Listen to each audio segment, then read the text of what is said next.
Good morning, everyone, and happy Tuesday. I knew there was a live video today, and there's actually two pet holidays today. So, I'm very excited to tell you about both of them. The first is National Pet Day, which is a big deal because they bring so many crazy positive things to our lives. And there's so much that we can do for them if we have a little bit of extra time, whether it's donating to a shelter or volunteering or raising money for food or rescue or things like that. But I know my life will never be the same now that I've had Kaya. I had some smaller pets when I was younger. I had a hamster for a couple of years. She lived quite a while. I remember the day that she passed, I refused to go to school and I cried in the kitchen. I was probably about 9. I had a bird in the last legs of high school. Good morning. But when I moved to university, I had to give her away because the residents didn't allow pets. So actually, my bird's 9th birthday was at the end of March, or what would be her 9th birthday. I don't even know. She went to one of my mom's clients who had another bird, and they got along quite well. So I know that she had a good life, and everything there was fun for her. I also had a lizard for a little while, a little gecko. She was probably about this long. And her name was Tiki, and she was orange and green and brown, and I was creeped out when I had to go buy crickets for her, but it was hard to fall asleep with all the cricket sounds. Her enclosement used to be right here, and the bird cage used to be here as well. Zora was a good bird, but a lot of times they change how we view other people, and it changes the way that we have relationships with other people and other animals because they teach us so many things. And I know I went into a big rant about all the things that pets do for us on the last day 5 of my 5-day challenge. If you go back and watch that video if you want to hear me rant about how amazing pets are. But that's one of the holidays. The other one is Therapy Dog Appreciation Day. And I know a lot of people have seen them out and about, and they think mostly of guide dogs when they think of therapy dogs. But there's also the therapy dogs that go and visit hospitals, retirement homes and residences, universities and schools during exam period, and it makes a really big difference. When I was in university and it got to exam period, there was 3 libraries on campus. I went to Western University, for those who don't know. My diploma's up there. But whenever I knew the therapy dogs were coming, I would always pick the library that was closest to where they were coming because it made a really big difference in my day. But they're a really big boost to mental health, and a lot of people don't talk about that. They talk about the guide dogs, and they are absolutely amazing animals that help a lot of people with a lot of disabilities and health issues. They can even detect blood sugar now. They can be trained to detect that for diabetics and cancer, and there is a third one. But they do help a lot of people, and they are amazingly intelligent animals. So give a big thanks to some therapy dogs if you know of them. But I'm going to tell you a little bit about the program that your dog can go through if they want to become a therapy dog. So there's a few in our area. I'm in Southern Ontario. But one is the Therapeutic Paws of Canada. It's a program where you can register to have them visit your school or your your senior retirement home or any of those things. But their website is, I'll put it in the comments, but TPOC, therapeuticpauseofcanada.ca. So that's one. It also shows you the programs you can go through and who to contact about getting your dog to be a therapy dog. So there's all of that. There's also one called Pets at Work. Acronym is PAW. Very clever. To train therapy dogs, and they visit children in hospitals, which is just heartwarming when you think about a child's face when a little dog comes in the room, and just having that one-on-one time. Actually read some of the testimonials and things like that on their website, and they had a child who was struggling with reading. He was dyslexic, and they had a therapy dog come in, and he read to the dog, and he built up his confidence so that he could actually read more easily because he got to read at his own speed without judgment from other people. So that was really amazing.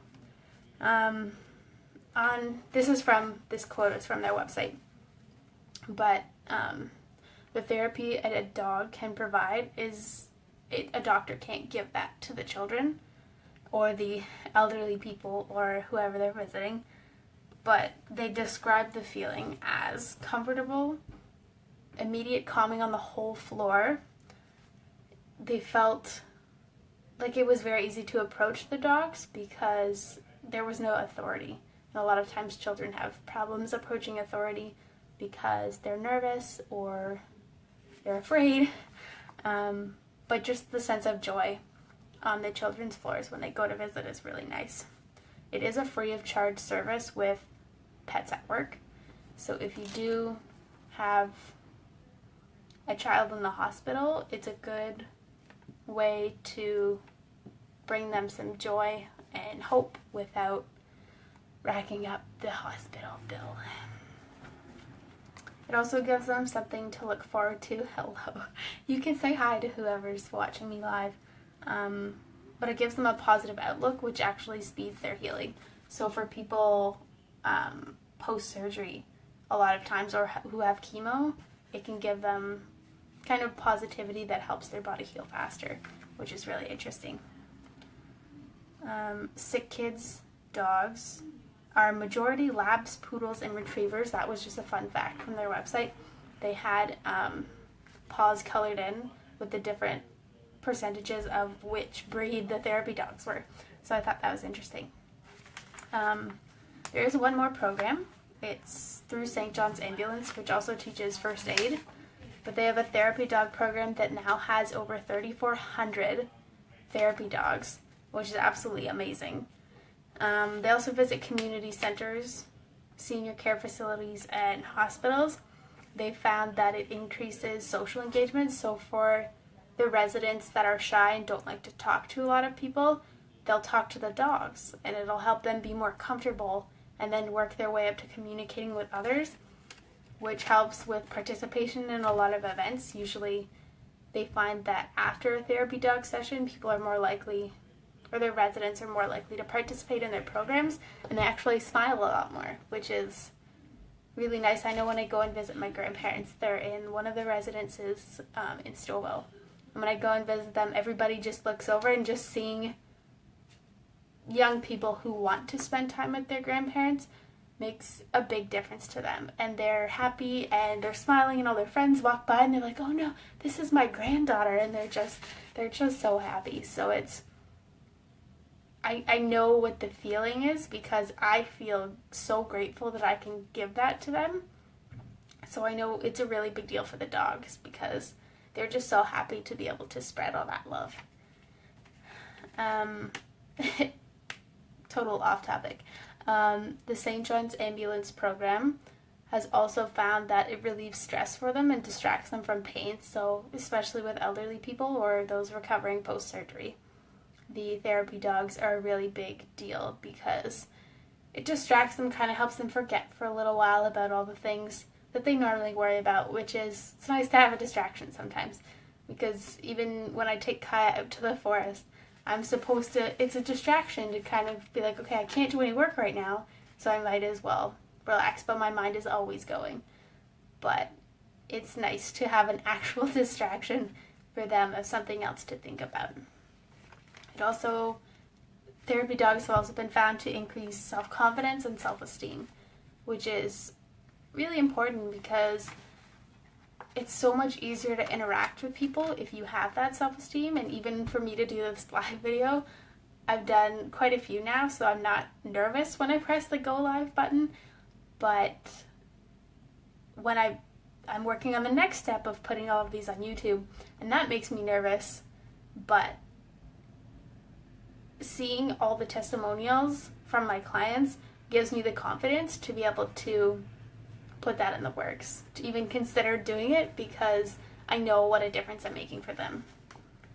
So that's a big deal. But if you want your dog, or think your dog would make a good therapy dog, there are a few criteria that they do look at. But there is a little bit of behavior shaping you can do, but it's mostly dependent on your dog's personality and level of training. So they have to have a calm personality. So Australian Shepherds like Kaya are probably not a great idea. But we did visit when she was younger, and I clipped her nails before we went, so they were nice and short, and we kept her off of everybody. So she had her harness on the whole time, so we did quite well. They have to love people, so no matter what they're wearing, what they look like, they have to be okay with all types of people. Hello to whoever joined me. They have to be non-reactive, so a lot of times if you're in a hospital, there'll be carts wheeling by, or people running back and forth, or things dropping, or sounds they may not be familiar with. So for them to go and visit, they have to not react to a lot of the sounds that they're unfamiliar with. So it's kind of hard to train for that, but you can practice dropping things and rewarding them if they don't react. But again, most dogs are either reactive or they aren't. There is a little bit you can do, and I have worked with some dogs who are quite reactive, but that's just another one of the criteria they're looking for. And the last is that they're over a year old, because their behavior, not their behavior necessarily, but their personality fluctuates quite a bit while they're finishing maturing. So that is something to keep an eye out for. I know Kaya, the first time we visited the senior care facility that my mom's client is in, I think she was about a year and 3 months, give or take. But she did quite well. I was very proud of her. And they took pictures the whole time she was there. So now her pictures are in everybody's rooms because everybody got a chance to take a picture with her. But that was a really, really nice feeling. And I'm hoping to do it again once Kaya's a little more calm. She's reached that level of she's either flat out napping or she's running around like a crazy dog.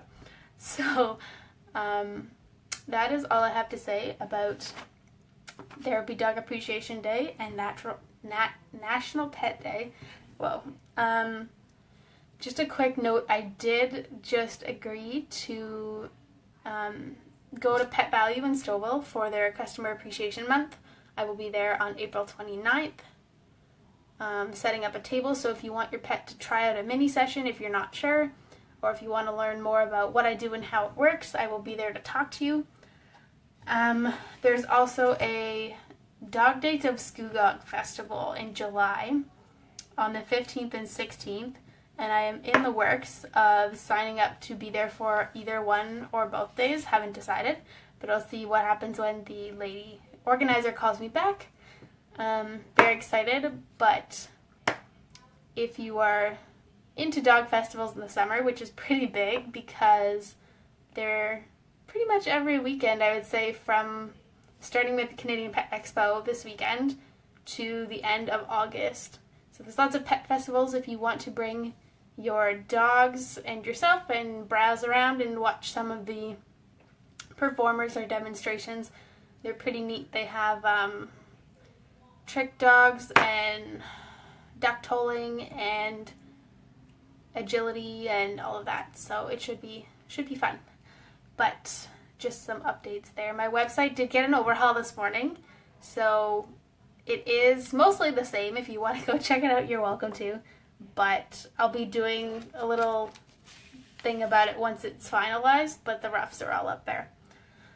That is all I have to say for today. Go and give a therapy dog a hug or give your pet a treat or something for National Pet Day. Kaya is out with her dog walker on a group walk right now, so that is her enjoyment for today. We actually have a play date tomorrow with my friend Anya and her dog, so yeah, keeping Kaya busy, keeping myself busy.